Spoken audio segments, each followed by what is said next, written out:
are benefits, accessories, designed for your pleasure.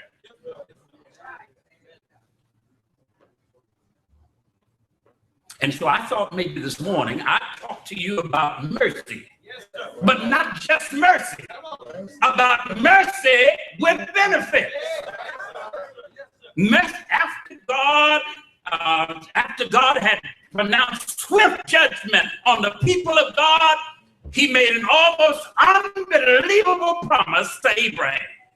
He said to Abraham, tell you what, I'm going to bless you with a child, and that child is going to be the head of a nation that will number more than the stars in the sky or even the sand on the ground. Now, when he said that to Moses, Moses was just about 100. His wife was just about 90. Now, don't you ladies run out here because you're 90 and say, I'm going to have me a baby.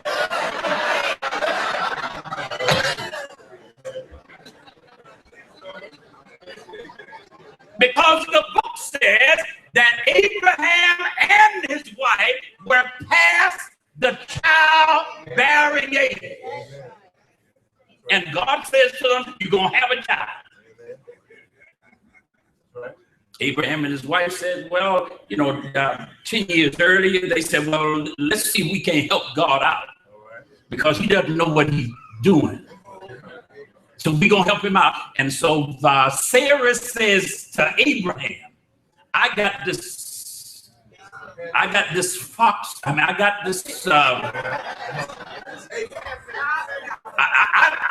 this maid named Hagar. And she's not hard on the eyes. So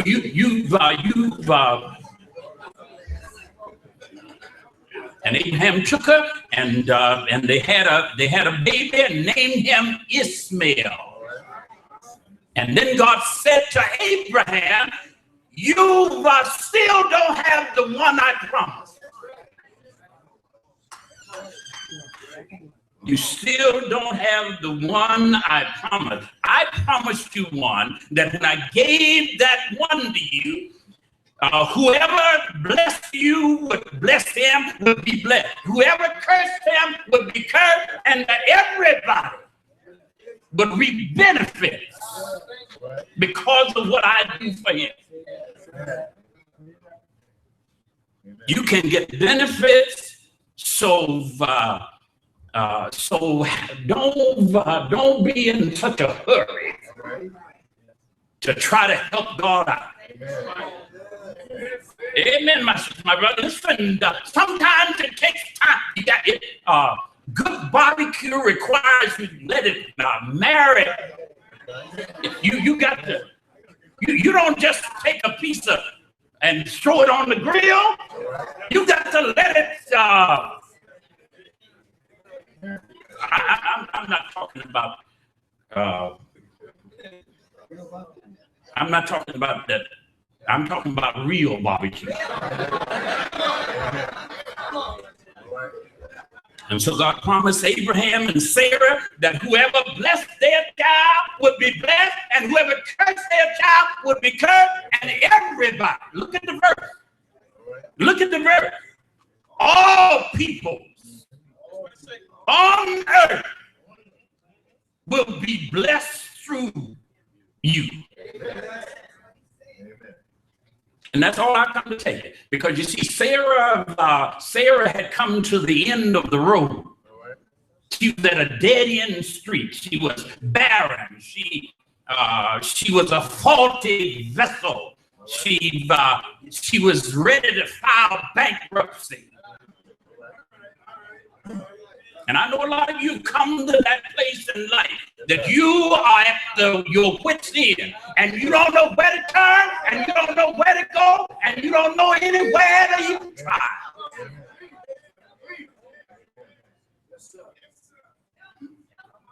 You're on a dead. You're not just on a side track. Sidetrack is a railroad term. You're not just on a sidetrack, but rather you at a dead end. You're not just in a cul-de-sac where you can turn around, but you are on a dead end. And you're ready to file bankruptcy, and you're wondering, is there any balm in Gilead? Is there any healing in the land?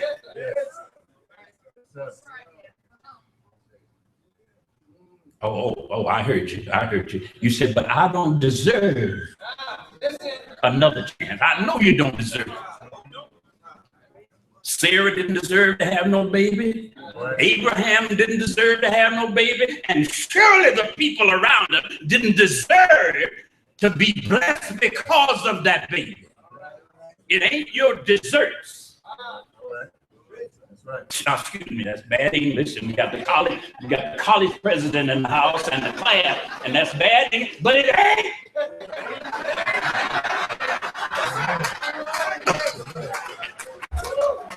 It ain't what you deserve. But it's because of the mercy, even me, Lord. Let some drop of your mercy fall on me in your barren state, in your worst condition, when you don't know where to turn, and there ain't nowhere else that you can go, and everything you've done the best you could, and it still hadn't worked out. You went to work every day, faithfully, put in 8 hours of, no, don't nobody put 8 hours in no more. They don't put 9 in. I was talking to a lady the other day, and she told me, Reverend, I got to go. I'm on my way to work. And I said, well, what you going to do to work? She said, well, I'm going to sit at my desk for the first hour, and then I'm going to take a break. And I said, and after you break, then what? She said, I'm going to sit at my desk for another hour, and I'm going to lunch. And I said, after lunch, what you going to do? She said, after lunch, I'm going to sit at my desk another hour, and I'm going to take a second break. And I said, after that, she said, I'm going to sit at my desk one more hour. She said, and it might not be an hour, but I'm going home. I'm going to clock out. But a lot of us have come to the end of our road, and we don't know where to go. We don't know what to do. We've been going to work, but they told us our job was going to come to an end. We've been faithfully performing as often as we could, when we could, and they told us that we weren't measuring up. They announced the greatest profit in a lifetime in the company, and at the same time said, but we got to let some of y'all go. You've been there. You've been there. You had a time when it seemed impossible. But listen to what God said. God said that through somebody else, he'll bless you. He'll give mercy to somebody else. And because of that mercy, you'll be blessed. Amen. I'm almost done with my sermon because I'm almost done all the time. Jesus tells a wonderful story in Luke chapter 18 about 2 men who went up to the temple to pray. And when they got to the temple, one of them stood up and said, I thank you, I'm not like Rob Merrill. I thank you that I'm not like Geoffrey. My name is not Jock Bond. I pay my tithe. I go to church every Sunday regularly. I take my Bible under my arm. This young man had itis. You know that disease? Itis. Some more eyes, and then I. And Jesus says that there were 2 of them who went up to pray, And one of them stood up and prayed, and he got his answer just because the people heard him. Amen. And maybe that's one of our challenges. Amen. Maybe one of our challenges is we just trying to satisfy the people that are around us, trying to make them happy, trying to keep them, trying to satisfy. But then he said the second man wouldn't even stand up, but in humility fell before the Lord. He was a tax collector. Kind of like June. Where's June? Kind of like June, tax collector. Stood in a distance, wouldn't lift his head, humbled himself, and said, Lord, have mercy on me. And listen to how he described himself, a sinner. Oh, listen, sister and brother, we are sinners when we fall short of the glory of God. We are sinners when we leave undone what God said do. We are sinners when we do what God said don't do. We are sinners, I tell you. And all of us have messed up. The Bible says the tax collector was justified before God because of his humility. In other words, God was merciful to him, although he did not deserve it and didn't even expect it. But isn't that what mercy is in the first place? Isn't that what mercy is in the first place? Mercy is when God withholds from you what you do deserve and then gives you what you can't earn. Mercy is when God says, I know you ought to get this, but I'm going to keep it from you because it won't help you. But what you're going to get is some extra benefits.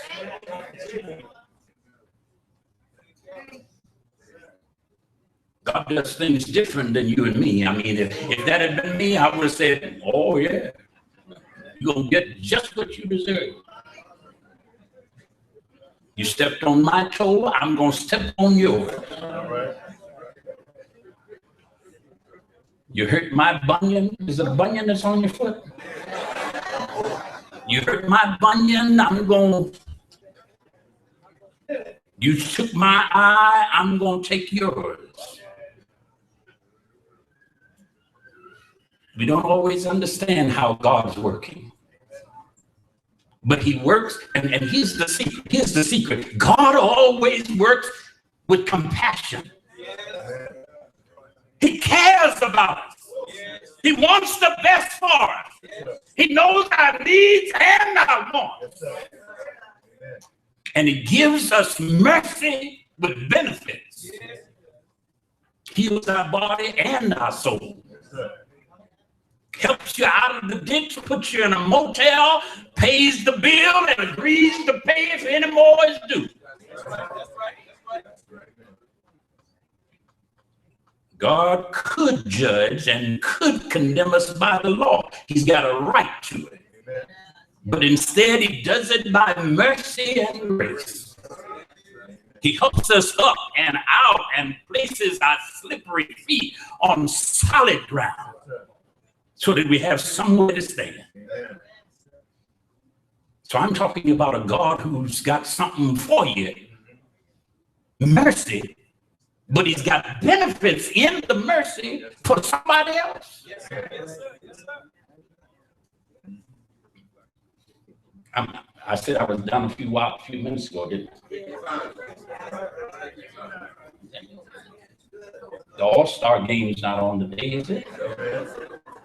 Super Bowl is not until next year. So I could preach a while until next year. But I won't be fair with you. I know the seat's getting hard and and your crock pot is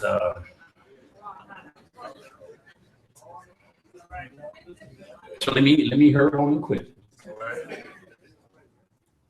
Jim Williams was from Butte, Montana. You know where Butte, Montana is? And Butte, Montana is. You heard of the jumping off place? Butte, Montana is where you land when you jump off. But Jim Williams was from Butte, Montana, and he was driving like Charles Henderson, faster that night than he ought to have been driving. And he looked in his rearview mirror and he saw red lights flashing and a car gaining on him in a hurry.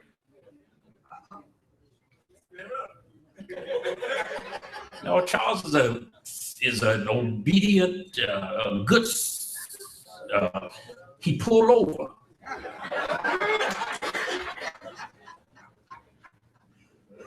And as he pulled over, he rolled down the windows of his station wagon.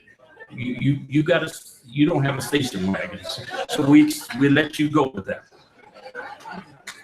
And while he was waiting for the passenger in the car with the flashing lights to get to his window, he thought to himself, what am I going to say as my reason for driving so fast? And the patrolman, it's at night now, and the patrolman came to the window of his car and shined the flashlight in his face. Looked for a while and then shined the flashlight on the passenger that was in the other seat and noticed that she was gonna have a baby soon.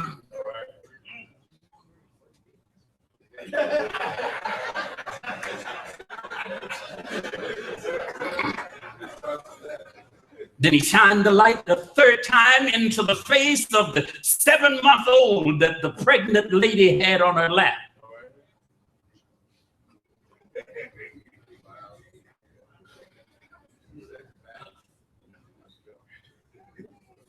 Then he shined the light in the back seat, and there were 4 crumb snatchers. I mean, children in the back seat.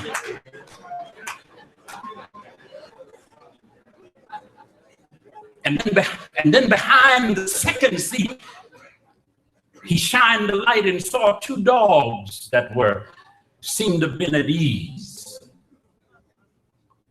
He hadn't said a word to Jim yet about driving too fast.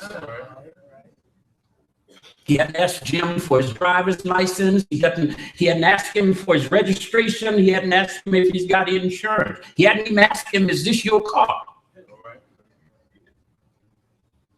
Shines the light a second time into Jim's face and said to Jim, son, he was a little older than Jim, at least it appeared. Son, you can't afford a ticket.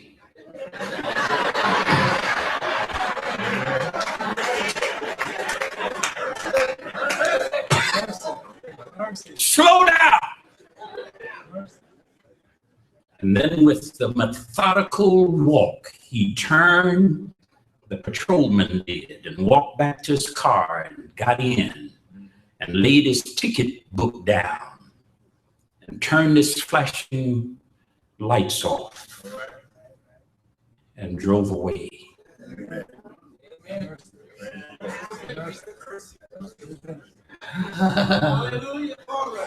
That's mercy with benefits.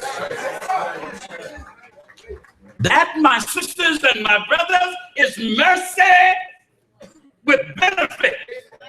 Son, you can't afford. Slow down. Jesus came to seek and to save the lost. And John 1 says that when those that he came looking for wouldn't receive him, that there were others who did, and to them gave he power to become the sons of God. They were not born with the same blood in their veins as Jesus was. Their names were not written in the book that at the temple. They were not born of some man's will, but they were born of the mercy of God. And all those who come to Jesus come to him because of his mercy and the benefits that come along with this, with that mercy. And so I quit, but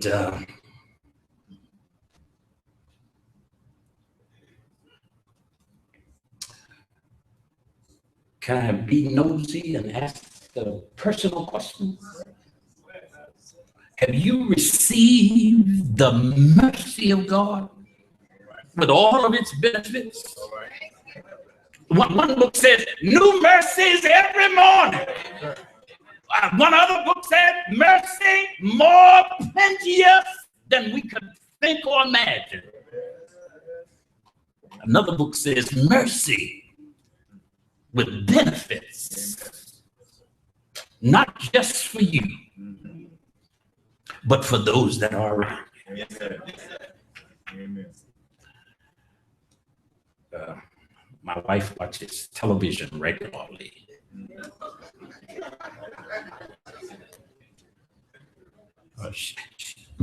She's at the front desk, and don't you go tell her that I told you. But she watches television regularly. And sometimes when I go home and she's watching television, she's watching a show called Hoarders.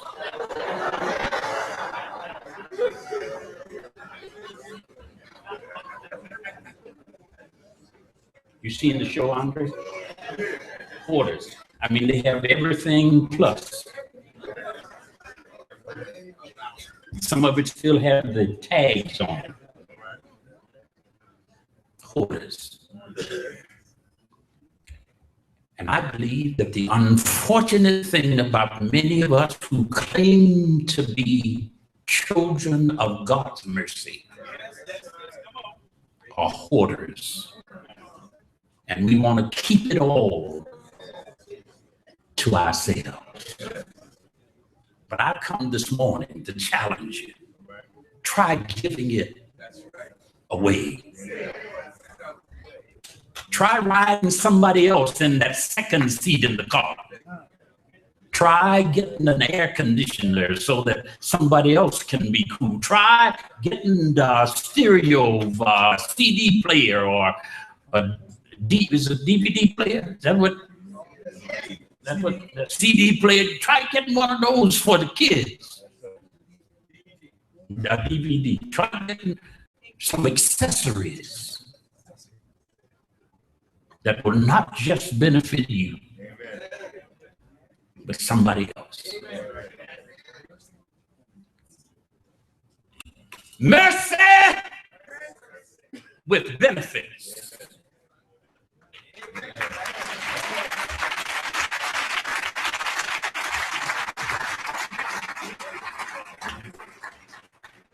Jesus says, come unto me, all ye that labor and are heavy laden, and I'll give you rest. Take my yoke upon you and learn of me, for my yoke is easy and my burden is light.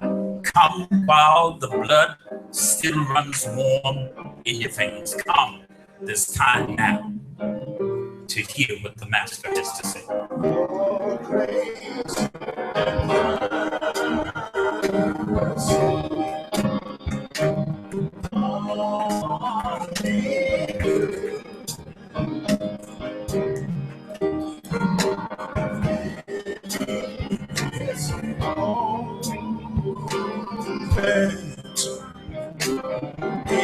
because of you,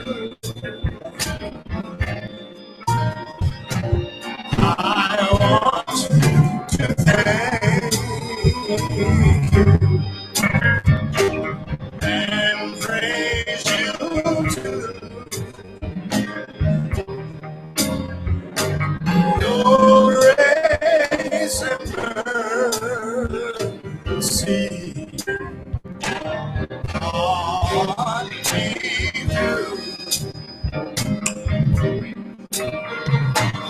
your grace and mercy, Lord, me through. Living this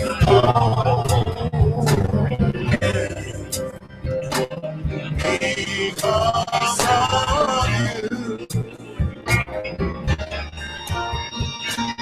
I want to thank you